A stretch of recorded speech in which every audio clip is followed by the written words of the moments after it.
好啦，今日咧就嚟到一個新嘅屋苑啦，咁啊呢個咧就啱啱落成嘅，係啦，所以咧就啲牆身咧就好直好順嘅，係啦，因為佢應該係倒模做嘅，咁啊之後咧就要過嚟呢度咧就要做電掣位啦，係啦，咁啊望一望先啦，呢度咧一入到嚟啦，咁啊〜係啊，見到咧，呢度咧就要三位開燈，開燈掣，同埋呢一度，即係由呢一度咧改高咗佢，係啦，呢度咧個貓須咧就改呢度，呢個咧應該係嗰個咩啊電話線啊，係啦，就改側去側邊，係啦，咁啊跟住就呢度間個廳嚟嘅，係啦，咁啊個廳呢度個須咧。就會呢度增加個孖蘇，跟住咧就再行呢度，咁呢度就可能係應該係有家私，咁啊都係俾蘇都係插蘇噶啦，但係就係家私應該就係、所以咧就一個嘴就冇話整個嗰個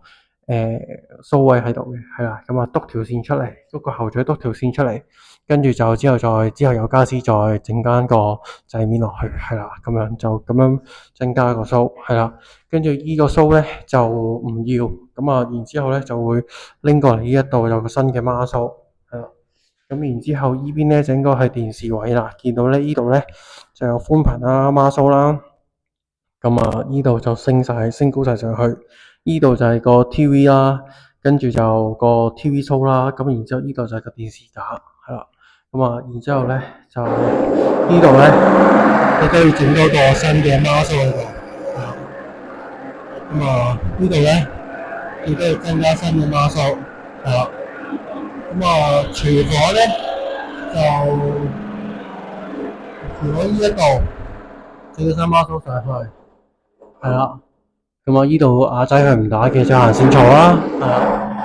係啦。咁啊，跟住咧睇埋先個廳。個廳嘅天花燈咧要改，咁啊由呢一度咧，就改到呢度，係啦。跟住咧，呢度呢個另一個廳嘅燈咧就改去門口燈，改做呢度有兩個盞燈，係啦，呢度一盞門前燈，呢度咧就咁近有盞燈，唔知做乜，係啦，調整咯，係啦。咁啊，所以咧今日咧就要即係翻嚟咧就要戒啦、打坑啦，然之後就黐線咁樣啦。個後黐線，係啦，係啦。廚房有冇嘢搞咧？廚房呢度呢個廁所冇特別，係啦，冇特別，係啦。好，咁啊，差唔多啦。咁之後咧就開始就打蝦啦。